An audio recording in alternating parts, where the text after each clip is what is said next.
Hello everyone. Today we are going to learn the remaining part of our lesson, Think Before You Speak. In the last lecture, we come to know that about the structure of our body. Nature has gifted us two ears and one mouth.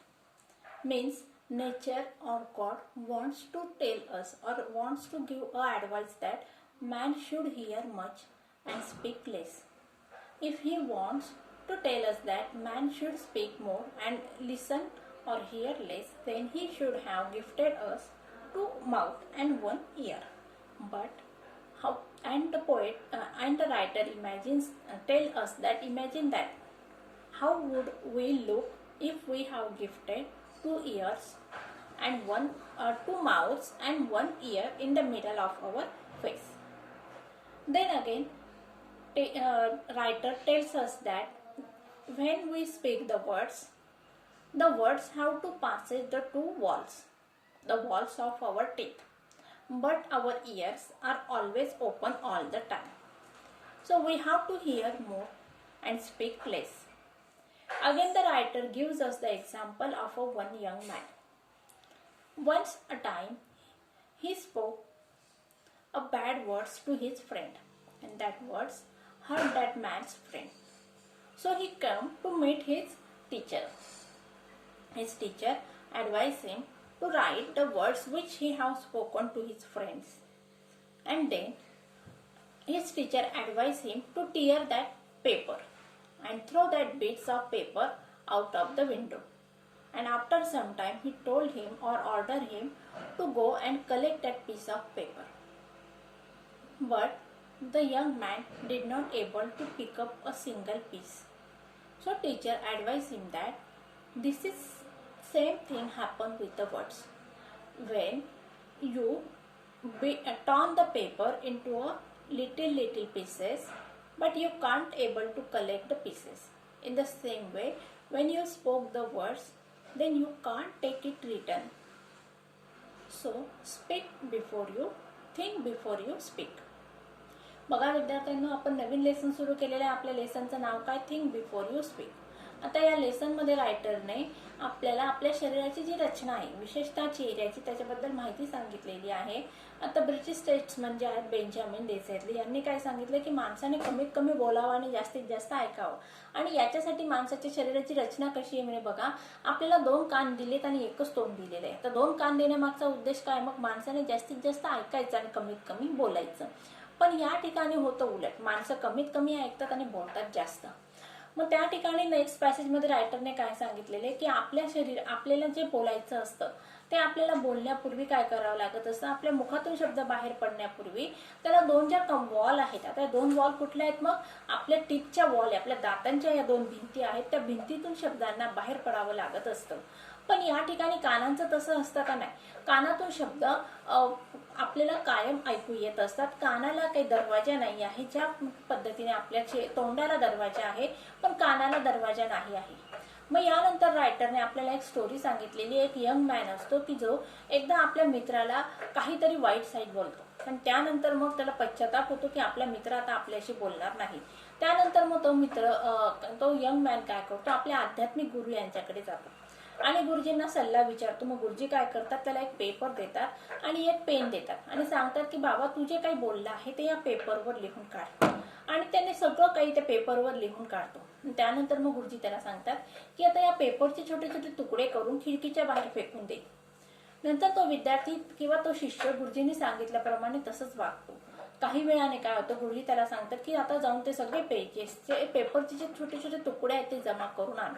पण एक तास दमून सुद्धा त्या विद्यार्थ्याला किंवा त्या young मॅनला तो एकही तुकडा पेपरचा सापडत नाही. मग सरत्या शेवटी गुरुजी त्याला सांगतात की बाबा रे, असंच आपल्या आयुष्यामध्ये असतं. आपण जे काही बोलत असतो किंवा आपल्या मुखातून जे बाहेर पडलेले शब्द असतात ते आपण कधीही कलेक्ट करू शकत नाही. की ज्याप्रमाणे तू पेपर कलेक्ट करू शकलेला नाही आहे त्याप्रमाणे मुखातून बाहेर पडलेले शब्द पण आपण जमा करू शकत नाही. आता त्यानंतर नेक्स्ट पेजवर काय दिले ते आपल्याला शिकायचे. बघूया पुढे. Socrates was one of the wisest men of ancient world. Many were the youths whose lives he influenced for the better. Socrates was one of the wisest men of ancient world. One of the wisest men.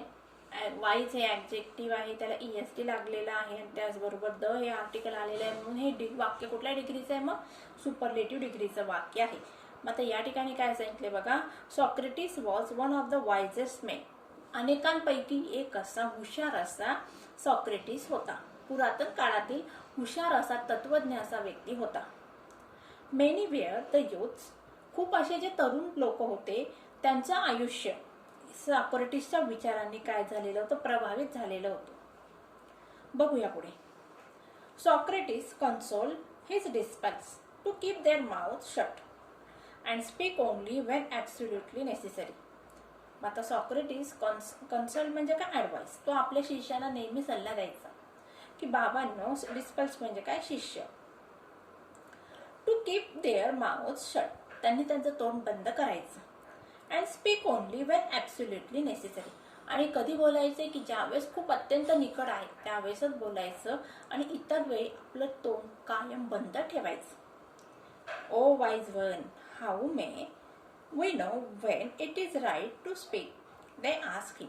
मग आता या ठिकाणी शिष्यांनी मग गुरुजीला विचारलं, गुरुजी तुम्ही आम्हाला सांगितलं म्हणे की बाबा तुम्ही तुमचे तोंड बंद करा, पण मग आम्हाला कधी समजेल की आता आम्ही how O wise man, how may we know when it is right to speak, मग आम्हाला कधी समजेल की योग्य वेळी आम्ही बोललं पाहिजे म्हणून, असा प्रश्न शिष्यांनी गुरुजीला विचारला. Open your mouth to speak only after you have ask yourself 3 questions. बघा, मग आता गुरुजींनी काय सांगितलंय, आपलं तोंड उघडण्यापूर्वी आपण काय करायचंय? आपल्या स्वतःच्या मनाला 3 प्रश्न विचारायचे आहेत. नंतर काय होतं बघूया. And receive an affirmative answer to each of the 3. आणि ज्यावेळेस आपण आपल्या मनाला म्हणजे तोंड उघडण्यापूर्वी किंवा बोलण्यापूर्वी आपण आपल्या मनाला 3 प्रश्न विचारायचे आहेत आणि ते प्रश्न विचारल्यानंतर जर त्या प्रश्नांची आपल्याला ॲफर्मेटिव्ह म्हणजे काय? पॉझिटिव्ह रिप्लाय आला की नाही आता आपण बोलणं गरजेचं आहे, असे संकेत जर मिळाले तर त्यावेळेसच मग आपण काय करायचं आहे? बोलायचं आहे. What were the 3 questions? मग या ठिकाणी बघा, शिष्याने गुरुजींना परत प्रश्न विचारला. मग आम्ही कोणते प्रश्न विचारायचे आमच्या मनाला? आम्हाला जरा सांगा. The first question we must ask ourselves before we speak is it true? If we are not sure about the veracity of what we are saying, it is better that we do not utter a word. When we utter words carelessly, we ourselves become transmitters of untruth. आता पहिला प्रश्न विचारायचा आहे आपल्याला. सॉक्रेटिसने काय सांगितलं की आपण बोलण्यापूर्वी, आता सॉक्रेटिसने त्याच्या शिष्यांना सांगितलं की बाबांनो तुम्ही खूप कमीत कमी बोलायचं आहे आणि आपले तोंड ज्यावेळेस उघडायचं की ज्यावेळेस गरज आहे, खूप गरज आहे त्यावेळेसच तुम्ही बोलायचं आहे. आता या ठिकाणी शिष्यांनी गुरुजीला प्रश्न विचारला सॉक्रेटिसला की मग आम्हाला कधी समजेल की आता आम्ही बोललंच पाहिजे म्हणून?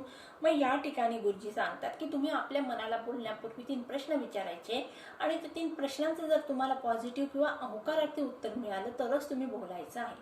मग या ठिकाणी गुरुजींनी पहिला प्रश्न विचारला. मग गुरुजींनी शिष्यांनी विचारलं की मग पहिला कोणता प्रश्न विचारायचा आम्ही? मग या ठिकाणी गुरुजींनी सांगितलं आहे the first question we must ask ourselves, आपण आपल्या स्वतःला विचारलंच पाहिजे बोलण्यापूर्वी. कुठला प्रश्न आहे बघा, इज इट ट्रू? हे आपण जे बोलत आहोत ते सत्य आहे का? आपण जे समोरच्याला सांगत आहोत ते सत्य आहे का? If we are not sure about the veracity of what we are saying, आणि ज्यावेळेस आपण जे बोलत आहोत ते बोलणं, आपण जे वक्तव्य करत आहोत किंवा जे सेंटेन्स सांगत आहोत ते सत्य आहे. व्हेरॉसिटी म्हणजे काय? सत्यता. त्याची सत्यता आपण पडताळून पाहिजे आहे आणि जर आपल्याला खात्री नसेल तर आपण मग it's it better that we do not utter a word, आणि ज्यावेळेस आपल्याला खात्री होत नाही त्यावेळेस मग आपण ते वाक्य किंवा ते स्टेटमेंट दुसऱ्या व्यक्तीपर्यंत पोहोचवायचं नाही आहे किंवा ते बोलायचंच नाही आहे. When we utter word carelessly, आणि ज्यावेळेस आपण निष्काळजीपणे शब्द बोलत असतो, we ourselves become transmitters of untruth, आणि त्यावेळेस मग आपण स्वतः जबाबदार असतो. कुठल्या गोष्टीला आपण काय करतो? ट्रान्समिटर म्हणजे काय? पसरवणाऱ्यासाठी आपण ट्रान्समिट करत असतो, म्हणजे एका ठिकाणाहून दुसऱ्या व्यक्तीपर्यंत ते पसरवण्याचं काम करत असतो ऑफ अनट्रूथ. म्हणजे जे अयोग्य आहे, असत्य आहे, अशा गोष्टी आपल्याकडून एकाकडून दुसऱ्यापर्यंत पसरवण्याचं कार्य केलं जात असतं. म्हणजे थोडक्यात आपण अफवा किंवा चुकीचा संदेश समाजामध्ये पसरवत असतो. मग आता या ठिकाणी सॉक्रेटिसने काय सांगितलंय की आपण बोलण्यापूर्वी आपल्या मनाला विचारायचं आहे की आपण जे काय बोलत आहोत ते सत्य आहे का, आणि आपण त्याची पडताळणी करून घ्यायची आहे. आणि पडताळणी केल्यानंतर जर आपल्याला लक्षात आलं की आपण जे बोलत आहोत ते सत्य आहे, त्यावेळेसच ते सांगायचे. आणि पडताळणी केल्याविना जर आपण बोललो तर मग त्या ठिकाणी काय होणार आहे, आपण असत्य पसरवण्याचं काम करत असतो. आता बघूया दुसरा प्रश्न काय. The second question to ask is it pleasant. मग दुसरा प्रश्न विचारायचा आहे की आपण जे काय बोलत आहोत ते समोरच्याला आल्हाददायक किंवा आनंद देणारा आहे का. Many are the empty remarks and vain statements that people make in idleness to hurt others. It is better that these unpleasant words remain unspoken. या ठिकाणी काय सांगितलंय बघा. The second question to ask is. मग दुसरा प्रश्न आपण आपल्या मनाला विचारायचा आहे. कुठला प्रश्न विचारायचा आहे. Is it pleasant. आपण जे बोलत आहोत ते आनंददायी आहे का, किंवा आपल्या बोलण्यामुळे दुसऱ्याला आनंद होणार आहे का. Many are the empty remarks. आणि जे आपण बोलत असतो ते बिना कामाचं असतं, पोकळ असतं. Wien statements. वेन म्हणजे काय, निरर्थक असं स्टेटमेंट असतं. That people make in idleness. आळशीपणामध्ये लोकांनी केले ते स्टेटमेंट्स असतात. आणि टू हर्ट अदर्स. तिच्यामुळे दुसऱ्यांना इजा होत असते. आता या ठिकाणी सॉक्रेटिसने प्रश्न विचारायला सांगितलाय विद्यार्थ्यांना की आपण जे काही बोलत आहोत ते खरंच आनंददायी आहे का, दुसऱ्याला त्याच्यातून आनंद होणार आहे काय, आपल्याला शिकायचं शोधायचं आहे. आणि बऱ्याच वेळा असे काही स्टेटमेंट्स असतात की जे निरर्थक असतात, वायफळ असतात.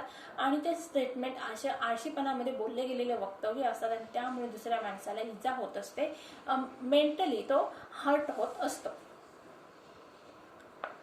It is better that these unpleasant words remain unspoken. मग ही चांगली गोष्ट असणार आहे. कुठली गोष्ट की जे आपण अनप्लेझंट आहे, जे दुसऱ्याला आनंददायी नसणार आहे, ते आपण बोलायचंच नाही.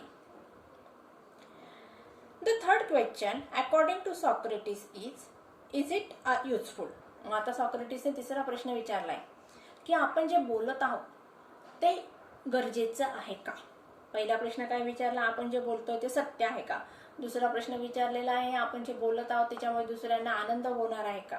आणि तिसरा प्रश्न विचारायला सांगितलेला आहे की आपण जे बोलणार आहोत ते बोलणं गरजेचं आहे का. Is our statement going to benefit the listener. आपलं जे वक्तव्य आहे किंवा आपण जे विधान केलेलं आहे तिच्यामुळे समोरच्याला फायदा होणार आहे का. Will our words bring comfort to someone. आणि आपल्या शब्दांमुळे दुसऱ्याला बरं वाटणार आहे का. Are we likely to help someone with what we say. आणि आपण जे काही बोललेलं आहोत त्याच्यामुळे समोरच्याला फायदा होणार आहे का. Only in that case should we go ahead and speak. आणि हे सगळ्या गोष्टी आपण चाचपडून बघायच्या आहेत. आपण जे काही बोलणार आहोत ते सत्य आहे का, आपण जे बोलणार आहोत ते दुसऱ्याला आनंददायी वाटणार आहे का, आणि तिसरी गोष्ट आपण जे बोलतो आहोत ते गरजेचं आहे का. या 3 शक्यता आपण पडताळून पाहिजे आहेत. आणि त्या पडताळून पाहिल्यानंतरच मग आपण ठरवायचं की आपण बोलायचं आहे की नाही. अशा प्रकारे बघा विद्यार्थ्यांना सॉक्रेटिस याने आपल्या शिष्यांना एक मौलिक असा मेसेज दिलेला आहे. तो आपल्या सगळ्यांसाठी सुद्धा अतिशय उपयुक्त असा ठरणार आहे. आता सॉक्रेटिस आपल्या शिष्यांना काय सांगायचं की बाबांनो खूप कमी बोला, बोलण्याचं टाळा. मग आता या ठिकाणी तुमचे तोंड बंद करा असं सॉक्रेटिस सांगायचं. मग शिष्यांना प्रश्न पडला की गुरुजी मग आम्ही आमचं तोंड कधी उघडायचं किंवा कधी बोलायचं. मग या ठिकाणी सॉक्रेटिसने सांगितलं की खूप गरजेचं असेल त्यावेळेसच बोलायचं. मग गुरुजी शिष्य परत विचारतात गुरुजींना की मग गरजेचं आहे आम्ही कधी ओळखायचं. मग या ठिकाणी गुरुजींनी परत सांगितलं, सॉक्रेटिसने सांगितलं आपल्या शिष्यांना की तुम्ही तुमच्या मनाला 3 प्रश्न विचारायचे. पहिला प्रश्न आहे आपण जे बोलत आहोत ते सत्य आहे का, ते पडताळून बघायचं आहे. सत्य असेल तरच ते बोलायचं आहे, नाहीतर मग आपण काय करतो असत्य पसरवण्याचं कार्य करत असतो. परत सॉक्रेटिसने सांगितलं विद्यार्थ्यांना की तुम्ही दुसरा प्रश्न विचारायचा की आपण जे बोलत आहोत ते प्लीझंट आहे का, म्हणजे जे बोलत आहोत ते दुसऱ्याला आनंद देणार आहे का, म्हणजे दुसऱ्याला आनंद होईल असं स्टेटमेंट आपल्याला करायचं आहे. विनार्थक म्हणजे दुसऱ्याला दुःख होईल असं वक्तव्य करायचं नाही. आणि मग परत सॉक्रेटिसने सांगितलं तिसरा प्रश्न की बाबा तुम्ही जे बोलणार आहात ते गरजेचं आहे का बोलणं, हे आपण आपल्या मनाला विचारायचं. आणि ज्यावेळेस तुमची खात्री पटणार आहे की आपण जे बोलत आहोत ते गरजेचं आहे, त्यामुळे कोणालाही त्रास होणार नाही हे जाणून घेतल्यानंतर मग आपण काय करायचं, या 3 प्रश्नांची उत्तरं जर आपल्याला पॉझिटिव्ह आले, अफर्मेटिव्ह किंवा होकारार्थी आले, तरच मग आपण ठरवायचं की आपण बोलायचं आहे की नाही. अशा प्रकारे बघा विद्यार्थ्यांनो अतिशय सुंदर असा हा लेसन आहे थिंक बिफोर यू स्पीक. या लेसनच्या माध्यमातून आपल्याला एक मौलिक असा संदेश मिळतो आहे की माणसाला देवाने जरी तोंड दिलेलं असलं तरी आपण बोलत सुटायचं नाही. या ठिकाणी बघा, वर्गात तुम्हाला शिक्षक बोलत असतात तर बाबांनो किती बोलतात, मातीचं तोंड असतं तर फुटलं असतं. मग या ठिकाणी तुम्हाला कल्पना येईल की शिक्षक तुमच्यावर चिडत आहेत, कारण का तुम्ही विनार्थक बडबड करत आहात, कंटिन्युअसली बोलत असतात. आता तुम्ही जे बोलतात वर्गात आपल्या मित्रांशी त्याच्या मागे काहीतरी तथ्य असतं का? नाही. उगीच काहीतरी बोलायचं, मी ही मॅच बघितली, मी हा पिक्चर बघितला, आता हे सांगणं गरजेचं असतं का? नाही. तर या ठिकाणी फक्त तुम्ही टाइमपास करण्यासाठी बोलत असतात. पण या ठिकाणी बऱ्याचदा आपल्या मुखातून असे काही शब्द पडत असतात की ज्यामुळे आपल्या मित्राला त्रास होत असतो, इजा होत असते आणि मैत्री पण तुटण्याची शक्यता असते. म्हणून विद्यार्थ्यांना तुम्ही हा मेसेज लक्षात ठेवायचा आहे, कुठला message, think before you speak. मला असं वाटतं तुम्हाला सगळ्यांना हा लेसन आवडला असेल. सगळ्यांनी हा लेसन रीड करून ठेवायचा आणि नेक्स्ट लेक्चरला मग आपल्याला वर्कशॉप कंप्लीट करायचं आहे. So friends, take care and good bye.